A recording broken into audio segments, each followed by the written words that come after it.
Bienvenue à tous, nous sommes dans la seconde partie de Business Africa. C'est pour l'instant la candidate africaine la plus redoutable aspirant au poste de présidente de l'Organisation mondiale du commerce.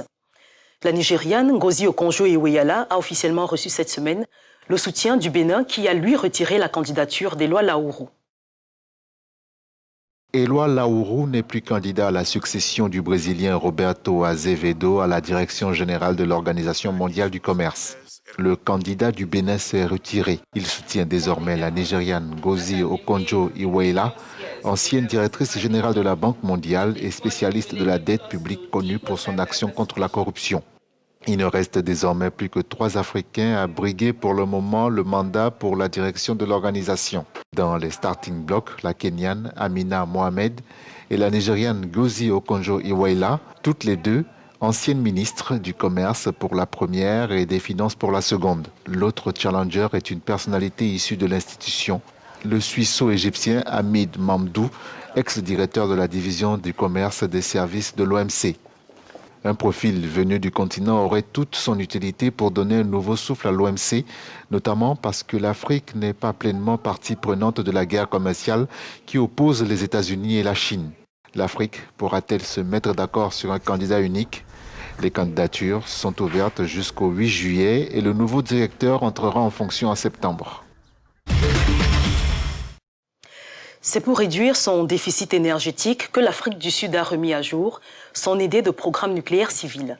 Il s'agit, selon le gouvernement Ramaphosa, de passer à une capacité énergétique de 2500 MW pour régler les problèmes récurrents de coupures provoqués principalement par la vétusté des centrales à charbon. L'appel d'offres du gouvernement vise à mettre en place un système renforcé de sécurisation de l'approvisionnement en énergie électrique. Le compte rendu de Brigitte Goué et Nyacha Moutizo. L'Afrique du Sud a engagé des discussions avec l'industrie nucléaire civile en vue d'un programme d'une capacité de 2500 MW pour tenter de résoudre le problème récurrent des délestages dans le pays. C'est ce qu'a annoncé le ministère de l'Énergie ce dimanche. La principale source d'électricité de l'Afrique du Sud est le charbon, mais ces centrales vieillissantes et mal entretenues provoquent depuis 2 ans des pannes d'électricité à répétition qui handicapent gravement l'activité économique du pays en récession.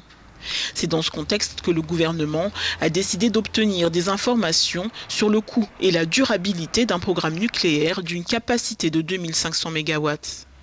L'Afrique du Sud est le seul pays du continent doté de l'énergie nucléaire civile.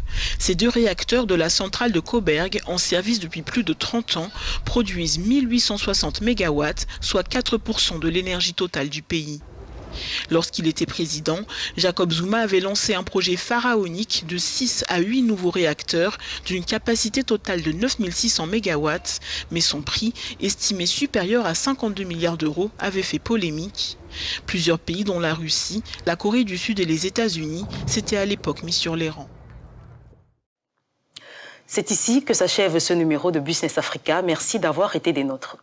Nous vous invitons également à nous suivre sur nos différentes plateformes de médias sociaux, @Africa News et Africa News FR pour le français. Agréable suite des programmes en notre compagnie. Au revoir.